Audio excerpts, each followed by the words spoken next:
ओम नमः शिवाय। आप सभी का मेरे यूट्यूब चैनल पर हार्दिक स्वागत है।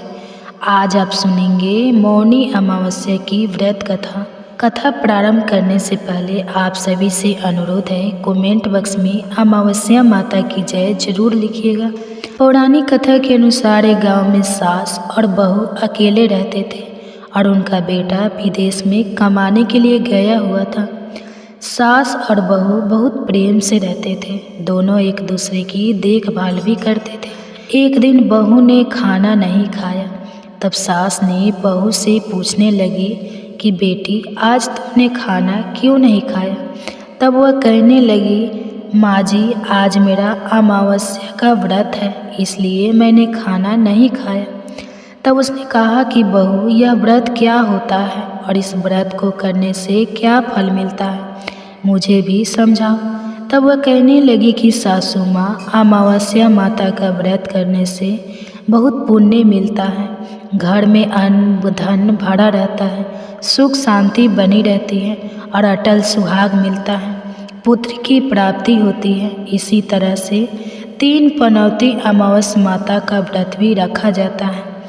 इस व्रत में हर वर्ष अलग अलग खाना खाया जाता है और विष्णु भगवान के मंदिर में चढ़ावा चढ़ाया जाता है या फिर किसी ब्राह्मण को दान दक्षिणा दी जाती है।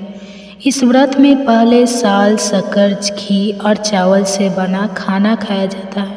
पहले साल व्रत पूर्ण होने के बाद 1.25 किलो चावल और 1 कटोरी घी और 1 कटोरी शक्कर का दान किसी ब्राह्मण देवता को दान में दिया जाता है।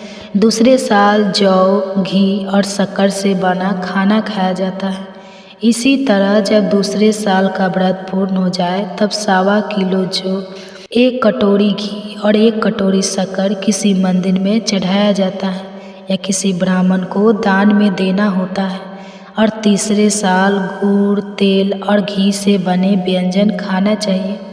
जब तीसरे साल व्रत पूर्ण हो जाए तब आधा किलो तिल, गुड़ और 1 कटोरी घी किसी मंदिर में चढ़ाया जाता है या ब्राह्मण को दान में दिया जाता है। इसे ही सासू माँ 3 पनौती अमावस्या का व्रत कहा जाता है। फिर वह बताने लगी, माँ जी, इस व्रत का संकल्प लेने के बाद इसे पूरा करना जरूरी होता है। अगर पूरा नहीं कर सकते तब घर परिवार में झगड़ा और घर में अशांति हो जाती है।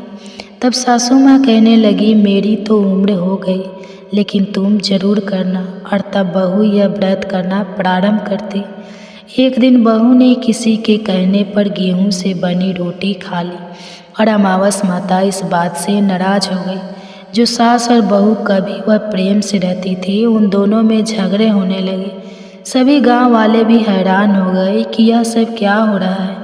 साहब अपनी बहू को कहने लगी, अब से तो हमारे घर में बहू बनकर आई हो, तब हमारे घर की लक्ष्मी चली गई है। तुम हमारे लिए बिल्कुल शुभ नहीं हो। तब बहू ने कहा कि मुझे आपके घर की लक्ष्मी चली गई है तो मुझे बताओ कि कहाँ मिलेगी, मैं लक्ष्मी को लेकर आऊँगी। तब सासू माँ कहने लगी कि बहू, लक्ष्मी तो मैं समुद्र के बीच में भगवान विष्णु के पैर दबाते हुए मिलेगी।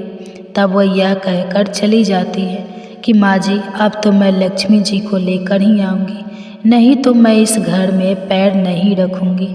ऐसा कहकर बहू लक्ष्मी की खोज में चली गई।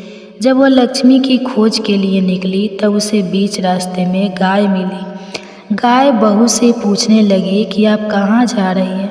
तब वह कहने लगी, हे गाय माता, मेरी संस्कृति है कि मेरे आने से उनके घर में अन्न धन की कमी हो गई है और उनके घर की लक्ष्मी चली गई है, तो मैं लक्ष्मी को अपने घर ले आने जा रही हूँ। तब गाय माता कहने लगी, हे बेटी, अगर तुम चाह रही हो तो जाओ, भगवान से मेरे बारे में भी पूछ लेना। तब वह कहने लगी, ठीक है गाय माता, मैं आपके बारे में भी पूछ लूँगी।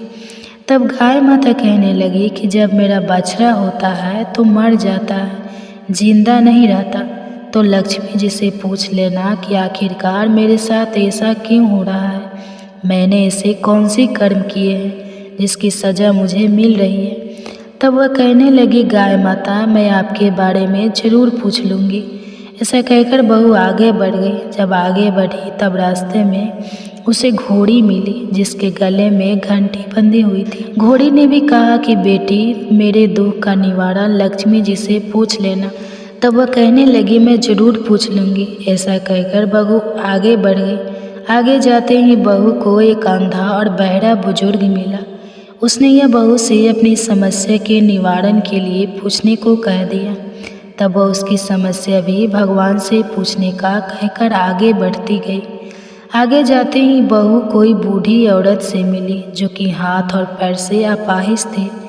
उसने भी बहुत से कहा कि बेटी, जब तो भगवान से मिलो तो उनसे पूछना कि आखिरकार मैं अपाहिज क्यों हूँ। मैंने ऐसे कौन सी कर्म किए थे जिसकी समस्या पूछने के लिए तैयार हो गई और फिर आगे में जाते जाते थक गई और एक आम के पेड़ के नीचे बैठ गई।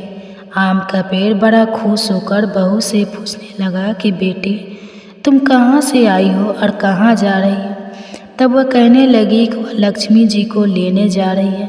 तब पेड़ भी अपनी समस्या भगवान से पूछने के लिए कहने लगा कि मेरे पेड़ पर लगे हुए आम खट्टे ही क्यों होते हैं। इसके बारे में बहू से बोला आम का पेड़ कि तुम इसके बारे में भी समस्या पूछ लेना, भगवान से ज़रूर पूछ लेना। तब बहू पेड़ की समस्याएं लेकर आगे बढ़ गई। थोड़ी दूर जाने पर वो को इतला मिली। वह भी बहू से कहने लगी कि बहू, तुम भगवान से पूछना कि मेरी तन्हाई का पानी इतना मैला क्यों है, कोई भी यहाँ पर पानी नहीं पीता। तब वह कहने लगी ज़रूर पूछ लूँगी। ऐसा कहकर बहू आगे बढ़ गई। बहुत दिन से जंगल में चलते चलते बहू थक गई थी। उसे भूख भी लगी थी लेकिन खाने को कुछ नहीं मिला। तो वह भूख और प्यास से बेचैन हो गई और जंगल में बेहोश हो गई। उसी समय भगवान श्री हरि माता लक्ष्मी घूमते हुए इधर आ रहे थे।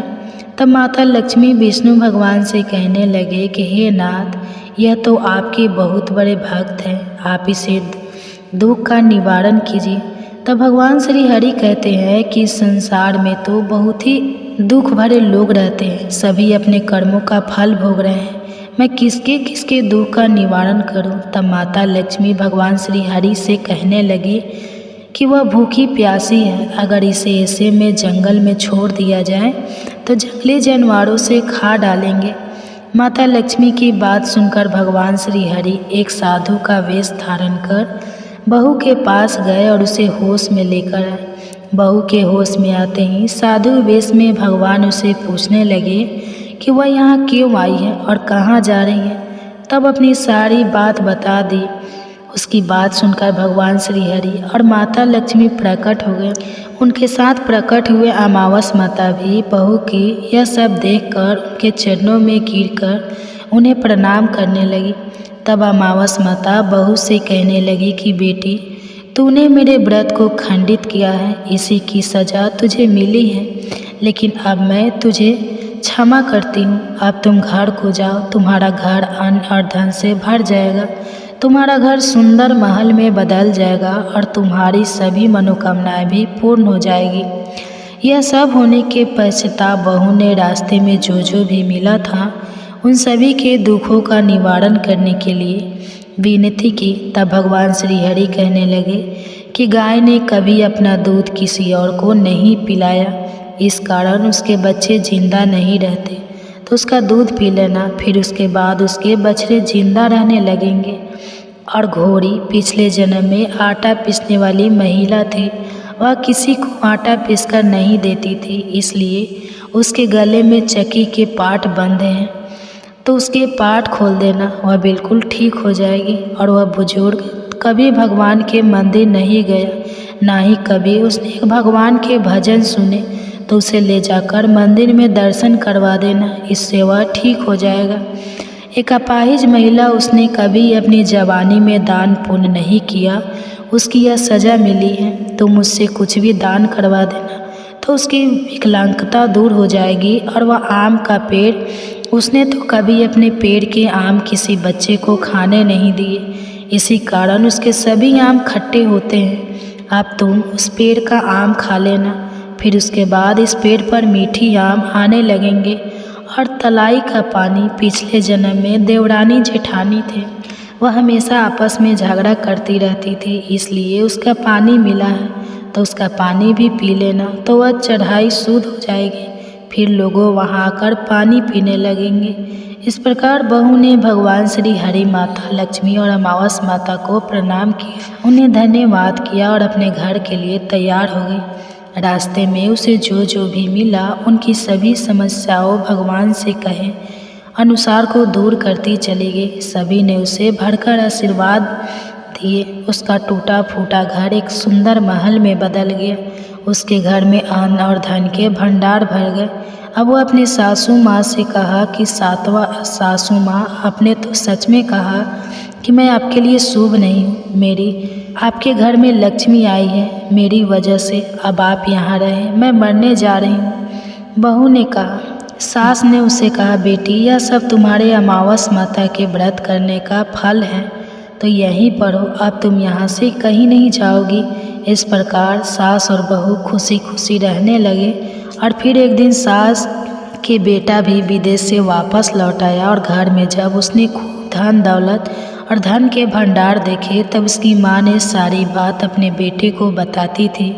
इस प्रकार यह लोग खुशी खुशी रहने लगे और तीनों मिलकर अमावस माता के व्रत रखने लगे।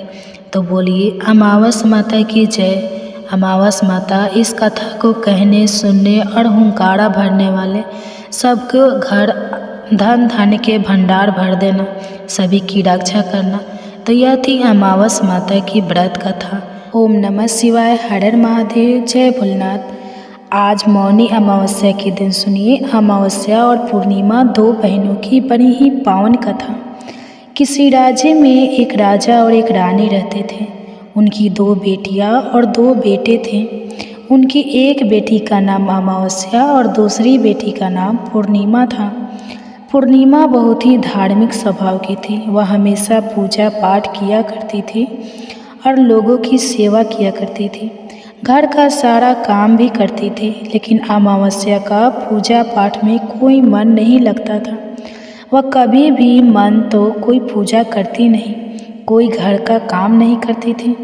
दोनों बहनें एक दूसरे से बहुत प्यार करती थी। राजा रानी के व्यवहार भी पूर्णिमा के प्रति अच्छा नहीं था। वह अमावस्या को ही चाहते थे और अपने दोनों पुत्रों से भी प्यार करते थे, लेकिन पूर्णमासी को नहीं करते थे। धीरे धीरे समय निकलता है, राजा रानी के बच्चे बड़े हो जाते हैं। राजा अपने दोनों बेटों का विवाह कर देते हैं। अब बेटियां भी बड़ी हो रही थी। फिर सभी लोग राजा से कहते हैं कि इनका भी विवाह कर दीजिए। राजा ने कहा, हाँ विवाह तो करना है। फिर रानी ने राजा से कहा, पूर्णिमा के विवाह किसी बड़े घर में मत करना, क्योंकि इसे तो काम करना पसंद है, गौ की सेवा करना पसंद है, भजन कीर्तन और कहानियाँ में इसका मन लगता है, पूजा पाठ करना भी इसे अच्छा लगता है। अगर ये किसी बड़े घर आने में चली गई तो यहाँ यह सब नहीं कर पाएगी, इसलिए इसका शादी किसी गरीब घर में ही कर देंगे। और राजा पूर्णिमा के लिए रिश्ता तलाशने लगा और अंत में एक गरीब और बहुत ही साधारण घर में राजा ने पूर्णिमा के विवाह तय कर दिया। तब रानी ने कहा, महाराज अमावस्या भी तो शादी के योग्य हो गई है, इसके लिए भी वह देखिए, दोनों बहनों का विवाह एक साथ ही कर देंगे। राजा ने इस गांव के राजा के बेटे के साथ अमावस्या के विवाह तय कर दिया। राजा ने रानी को बताया तो वह बहुत खुश हुई और मन ही मन सोचने लगी, अब देखते हैं कि पूर्णिमा गरीब के घर में कैसे रहती है, बहुत पूजा पाठ वाली है, इसके भगवान इसकी क्या मदद करते हैं। फिर समय आने पर राजा ने अपनी दोनों बेटियों का विवाह कर दिया।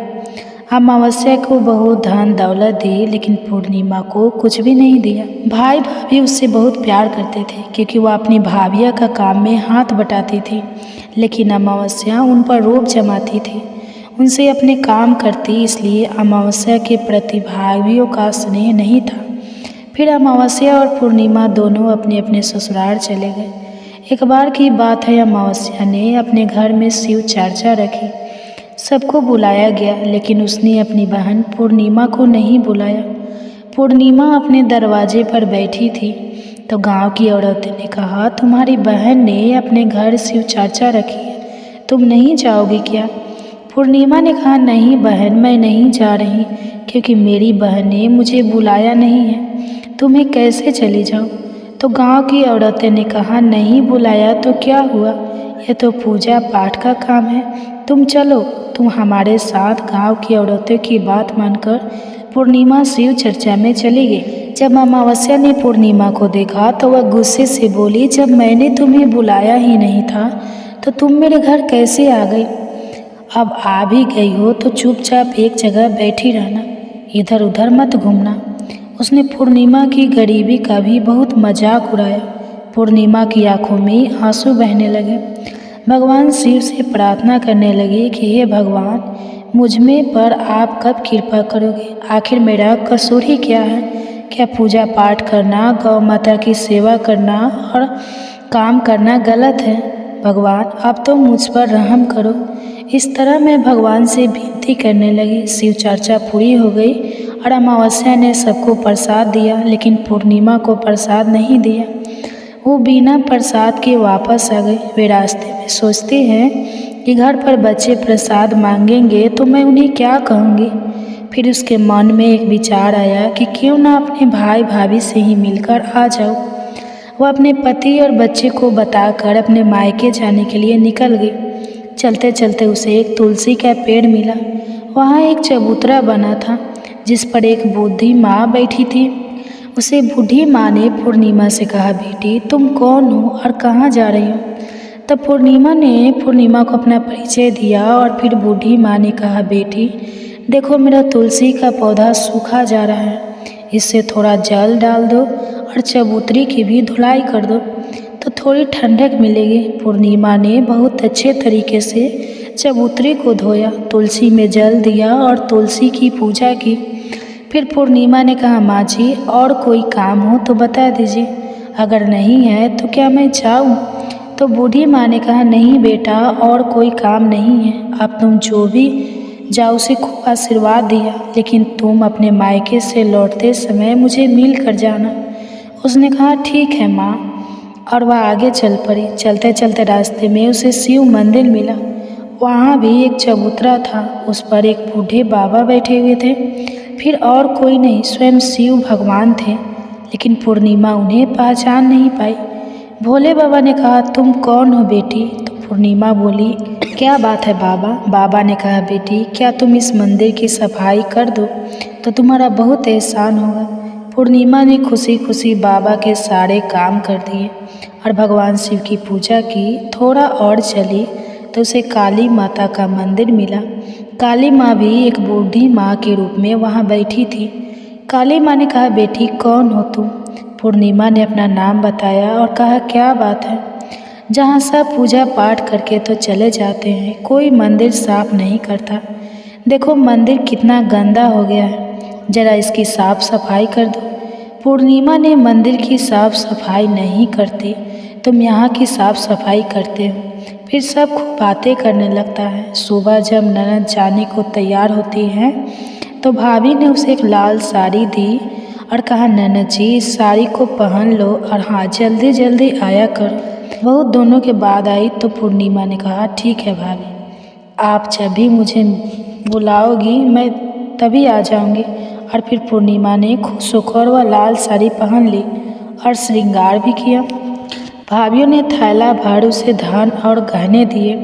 पूर्णिमा घर से निकल गई।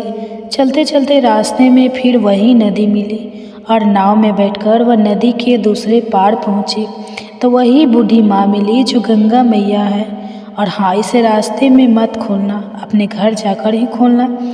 पूर्णिमा ने कहा, ठीक है माँ जी, और वह वहाँ से चल दी। आगे चली तो काली माँ का मंदिर मिला। वहाँ भी वही बूढ़ी माँ बैठी हुई थी। उन्होंने भी पूर्णिमा को एक थैला दिया और अब उसके पास 3 थैले हो गए थे। वह कुछ आगे बढ़ी तो शिव मंदिर मिला। वहाँ बूढ़े बाबा के रूप में भगवान शिव बैठे थे। उन्होंने भी पूर्णिमा को एक थैला दिया। वह थैला लेकर आगे बढ़ी तो तुलसी माँ मिली। उन्होंने भी एक थैला दे दिया। अब जब पूर्णिमा अपने घर पहुंची तो वह 5 थैले लिए। सबसे पहले उसने अपने मायके का थैला खोला। उसमें खाने पीने की चीज़, कपड़े और गहने वगैरह था। उसे खोला, उसमें सोना चांदी था। तीसरा थैला जो काली माँ ने दिया था उसमें 16 श्रृंगार का सामान था। चौथे थैला जो भगवान शिव का था उसमें सब खुशियाँ थी, धन संपत्ति सब कुछ था। पांचवा थैला तुलसी मैया का था। जब उसने उसे खोला तो उसमें चावल, गेहूँ और हर तरीके का अनाज था। पूर्णिमा के घर अब किसी प्रकार की कोई कमी नहीं थी। धन संपत्ति और भंडार से उसका घर भर गया था। पूर्णिमा खुशी खुशी रहने लगी। एक दिन पूर्णिमा ने सोचा, क्यों न मैं अपने घर शिव चर्चा करूं। फिर पूर्णिमा ने शिव चर्चा रखी, सबको बुलाया। मैं अपनी बहन के घर भी गई बुलवाया देने। जब अमावस्या अपनी बहन के घर शिव चर्चा में आई तो उसके घर में धन दौलत देखकर आश्चर्य में पड़ गई।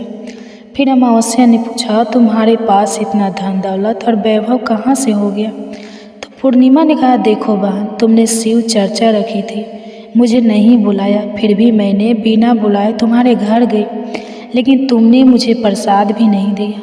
फिर तुम्हारे घर से आने के बाद मैं मायके चली गई। और इस तरीके से एक एक करके पूर्णिमा ने सारी बातें अमावस्या को बता दी। अमावस्या ने कहा, मैं भी अपने मायके जाऊंगी, तुम मुझे भी डांटो और प्रसाद भी मत देना।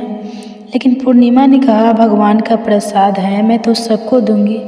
लेकिन अमावस्या ने प्रसाद नहीं लिया और अपने घर जाकर बच्चों से कहकर अपने मायके के लिए चली गई। चलते चलते तुलसी माँ मिली। इतनी महंगी साड़ी पहन रखी है, मिलेगी, मैं कुछ नहीं करूँगी। आगे चलकर भगवान शिव जी मिले तो उसने उनसे भी ऐसे ही कह दिया। उससे आगे काली माँ मिली तो उनसे भी यही कह दिया। और फिर गंगा मैया, और उनसे भी उसने ऐसा ही किया और उनका कोई काम नहीं किया। जब नाव में बैठी थी, नाव में कांटे थे, कांटे उसके पैरों में चुभ गए, फिर भी वह अपने मायके पहुंची। जब उसे भाभियों ने देखा तो मुंह बना लिया, यह कहाँ से आ गई। अरे पूर्णिमा के पास तो कुछ नहीं था, इसलिए उसे सब कुछ दिया, लेकिन यह क्यों आई है। चलो कोई बात नहीं, आ गई है तो क्या कर सकते हैं। उन्होंने अमावस्या से कहा, आओ जी बैठो। अमावस्या खाना खाकर सो गई। तो अमावस्या ने कहा, भाभी अब हम चलते हैं। तो भाभी ने कहा, ठीक है। तो अपने थैला भरकर सामान दिया था, मुझे कुछ नहीं। तो भाभी ने कहा, जो तुम्हारे घर थैला पहुंचा देंगे। फिर अमावस्या जल्दी तो गंगा मैया मिले। गंगा मैया ने कहा, बेटी। तो उसने कहा, अपनी पूर्णिमा को तो थैला भर कर दिया था, मुझे कुछ नहीं दोगी। तो गंगा मैया ने कहा, ठीक है जो बेटी, हम तुम्हारा सामान तुम्हारे घर भिजवा देंगे। ऐसे ही भगवान शिव ने, काली माँ ने और तुलसी माता ने कह दिया। जब एक घर पहुँची तो उसने आंगन में 5 थैले रखे थे। जब अमावस्या सारे थैले खोलती है तो किसी में मिट्टी, किसी में ईंट पत्थर, किसी में सांप बिच्छी थे। उसने अपना माथा पीट लिया और कहा, हे भगवान, हमें मायके में भी कुछ नहीं मिला और इधर भी कुछ नहीं मिला। फिर अमावस्या दौड़कर पूर्णिमा के पास जाती है और कहती है, तुझे इतना सब मिला लेकिन मुझे तो कुछ नहीं मिला। तो पूर्णिमा ने कहा, जब मैं मायके जाती हूँ तो भाभियों की मदद करती हूँ, तुमने तो भाभियों की मदद कभी नहीं की, तो भाभी तुमको क्या देती। गंगा मैया को भी तुमने ठुकरा दिया, शिव जी, काली माँ और तुलसी माँ सबको ही तुमने ठुकरा दिया, इसलिए भगवान ने तुम्हें कुछ नहीं दिया। अमावस्या कहती है, बहन मुझे माफ़ कर दो, मैंने सदा तुम पर अत्याचार किया है, लेकिन इसमें मेरा कोई कसूर नहीं था। मुझे भी बदले, जिसमें मैं भी भगवान भक्ति करके सब कुछ पालूंगी। तो पूर्णिमा ने कहा, बहन देखो 3 ही बातें हैं, ज्ञान की पहले सब पर दया करना, दूसरी चर्चा करना और तीसरी है 108 बार ओम नमः शिवाय का जप करना। बहन भगवान ने जो 3 सूत्र दिए हैं वह प्रसाद के रूप में स्वीकार कर लो और हर हृदय में बसा लो। मैंने सच्ची मन से भगवान का पूजा पाठ किया, सबकी मदद की, सबका काम किया, इसलिए मुझे सब कुछ मिला और तुम्हारे पास जो भी था वह भी खत्म हो गया। अमावस्या अपने घर गई और खूब पूजा पाठ करने लगी और भगवान शिव से उसने मन ही मन माफ़ी मांगी। इसी प्रकार की अन्य व्रत और पौराणिक कथा कहानियों के लिए हमारे चैनल को सब्सक्राइब जरूर करें। तो अमावस्या और पूर्णिमा की कहानी खत्म।